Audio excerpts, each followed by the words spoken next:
Hello friends, இன்றைக்கி நம்ம வீட்டில் லஞ்ச் பாக்ஸ் மெனு என்னென்னு பார்க்கலாங்களா? காலையில் பிரேக்ஃபாஸ்ட்டு பார்த்துடலாம். அப்படி ஃபஸ்ட்டு பார்த்திங்கன்னா பாக்ஸுக்கு பாப்பாவுக்கு வந்து கருவேப்பிலை சாதம் கிளறி வச்சுட்டு மிக்ஸ் பண்ணி, அதுக்கப்புறம் பார்த்திங்கன்னா இது எல்லடை சைட் டிஷ்க்கு சாப்பாட்டுக்கு அவ்வளோதான். இதை ரெண்டையும் வச்சு பேக் பண்ணியாச்சு பாப்பாவோட லஞ்ச் பாக்ஸு.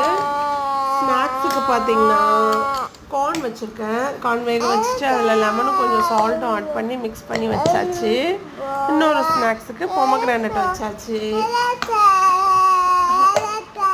அவ்வளோதான் இன்றைக்கி ஸ்நாக்ஸு லஞ்ச் பாக்ஸு முடிஞ்சிச்சு. காலையில் பிரேக்ஃபாஸ்ட்டு பார்த்திங்கன்னா இட்லி, தேங்காய் சட்னி, அதுக்கப்புறம் பார்த்திங்கன்னா கருவேப்பிலை சாதத்துக்கு செஞ்ச தொக்கு அது இருந்துச்சு, அதையும் இட்லிக்கு வச்சாச்சு. அவ்வளோதான் இன்றைக்கி இட்லிக்கு சைட் டிஷ்ஷு. இன்றைக்கி எங்கள் வீட்டோட பிரேக்ஃபாஸ்ட்டு லஞ்ச் மெனு இவ்வளோ தான். நான் வாய்ஸ் ஓவர் கொடுக்கக்குள்ளே ஒரு சவுண்டு எக்ஸ்ட்ரா பிட்டிங் வந்துகிட்டே இருக்கும். அது என் பையனோட சவுண்டு. அவரும் வாய்ஸ் ஓவர் கொடுத்துட்ருக்காரு என் கூட சேர்ந்து. பாப்பா வந்து